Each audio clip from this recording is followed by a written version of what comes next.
Academy for professional studies education പ്ലസിലേക്ക് എല്ലാ മാന്യ പ്രേക്ഷകർക്കും സ്വാഗതം.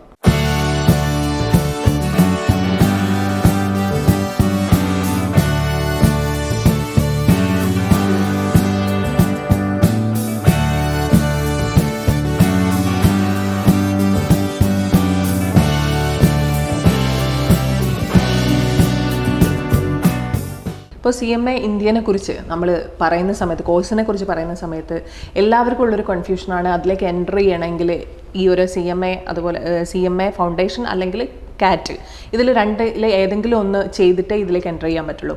അപ്പോൾ ഇങ്ങനെ രണ്ടെണ്ണം ഉണ്ടാകുമ്പോൾ ആളുകൾക്ക് പൊതുവേ ഒരു കൺഫ്യൂഷൻ ഉണ്ടാവുമല്ലോ, ഇതിൽ ഏതാ നല്ലതെന്ന്.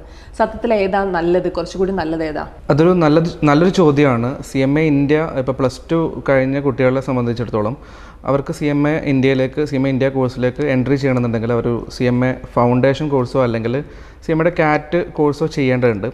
എൻ്റെ ഒരു വ്യക്തിപരമായ അഭിപ്രായത്തിൽ CMA കാറ്റ് ചെയ്യുന്നതിനേക്കാൾ നല്ലത് CMA ഫൗണ്ടേഷൻ കോഴ്സ് ചെയ്യുന്നതാണെന്നാണ് എൻ്റെ ഒരു അഭിപ്രായം. കാരണം CMA ഫൗണ്ടേഷൻ കോഴ്സ് ഒരു പ്രൊഫഷണൽ കോഴ്സാണ്. CMA കാറ്റ് ഒരു ഡിപ്ലോമ കോഴ്സ് പോലത്തെ ഒരു കോഴ്സാണ്. അപ്പോൾ പൊതുവിൽ CMA കാറ്റിനെ അപേക്ഷിച്ച് CMA ഫൗണ്ടേഷൻ കഴിഞ്ഞവർക്ക് ഈ ഒരു മാത്തമാറ്റിക്കൽ സ്കില്ല്, അതുപോലെ ന്യൂമറിക്കൽ സ്കില്ല്, അതുപോലെ മറ്റ് കുറച്ചുകൂടി ബുക്കൊക്കെ റെഫർ ചെയ്ത് ആ ഒരു റെഫറൻസ് സ്കില്ലൊക്കെ വരുന്നത് ഫൗണ്ടേഷൻ കഴിഞ്ഞ കുട്ടികൾക്കാണെന്നാണ് എനിക്ക് തോന്നിയിട്ടുള്ളത്. പിന്നീട് നമ്മളിപ്പോൾ CMA ഇന്ത്യയിലെ മെയിൻ മറ്റ് സ്റ്റേജുകളിലേക്കൊക്കെ എത്തുമ്പോൾ കുറച്ചുകൂടി അവിടെ ഒരു വാസ്റ്റായിട്ടുള്ള ഒരു രീതിയിലേക്ക് നമ്മൾ ഇതിൻ്റെ ഒരു പഠന കാര്യങ്ങളൊക്കെ വരുന്ന സമയത്ത് ഫൗണ്ടേഷൻ കഴിഞ്ഞിട്ടുള്ള സ്റ്റുഡൻസ് CMA കാറ്റ് കഴിഞ്ഞ സ്റ്റുഡൻസിനേക്കാൾ കുറച്ചുകൂടി പെർഫോം ചെയ്യുന്നതായിട്ട് കാണാറുണ്ട്. അപ്പോൾ എൻ്റെ അഭിപ്രായത്തിൽ CMA കാറ്റ് ചെയ്യുന്നതിനേക്കാൾ നല്ലത്, അല്ലെങ്കിൽ ആ ഒരു കുറച്ചുകൂടി നല്ലത് ഫൗണ്ടേഷൻ തന്നെ ചെയ്ത് CMA ഇന്ത്യയുടെ ഇൻ്ററിലേക്ക് കടക്കുന്നതായിരിക്കും ബെറ്റർ എന്നാണ് എനിക്ക് തോന്നുന്നത്.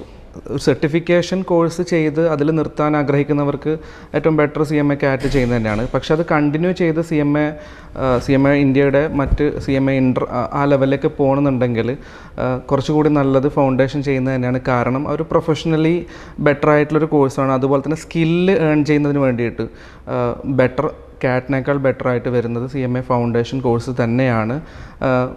നേരത്തെ പറഞ്ഞതുപോലെ തന്നെ ഈ പ്രോബ്ലം സോൾവിങ് സ്കില്ലായിക്കോട്ടെ, മറ്റ് സ്കില്ലായിക്കോട്ടെ, ആ ഒരു പേഴ്സണലി ഒരു ബെനിഫിറ്റും കൂടി അതിൽ CMA ഫൗണ്ടേഷൻ കാറ്റിനെ അപേക്ഷിച്ച് കുറച്ചുകൂടി കൂടുതലായിരിക്കുമെന്നാണ് എൻ്റെ ഒരു വ്യക്തിപരമായ അഭിപ്രായം. അക്കാദമി ഫോർ പ്രൊഫഷണൽ സ്റ്റഡീസിൻ്റെ ഡയറക്ടർ ശ്രീ ഷബീർ അലിയാണ് ഇന്ന് നമ്മുടെ കൂടെയുള്ളത്. അപ്പോൾ ചോദിക്കാനുള്ളത്, നമ്മൾ ഏറ്റവും കൂടുതൽ പണമിടപാട് നടക്കുന്ന ഒരു ഏരിയയാണ് റിയൽ എസ്റ്റേറ്റിൻ്റെ ഏരിയ എന്ന് പറയുന്നത്. ഇപ്പോൾ റിയൽ എസ്റ്റേറ്റും ഇൻകം ടാക്സുമായിട്ട് എന്തെങ്കിലും കണക്ഷൻ ഉണ്ടോ? എങ്ങനെയാണത്?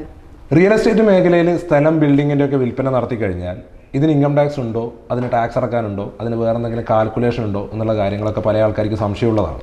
അപ്പം ഈ സ്ഥലം, ബിൽഡിങ് ഇത് രണ്ടും ഇൻകം ടാക്സ് നിയമപ്രകാരം ക്യാപിറ്റൽ അസറ്റായിട്ട് ട്രീറ്റ് ചെയ്യുകയും അതിൻ്റെ വിൽപ്പന നടന്നു കഴിഞ്ഞാൽ അതിൽ നിന്ന് കിട്ടുന്ന ലാഭത്തിന് ക്യാപിറ്റൽ ഗെയിൻ എന്ന് പറഞ്ഞ് ടാക്സും അടക്കാൻ നമ്മുടെ നാട്ടിലെ നിയമപ്രകാരം ബാധ്യസ്ഥരാണ് എല്ലാ ആൾക്കാരും. അത് രണ്ട് രീതിയിലാണുള്ളത്.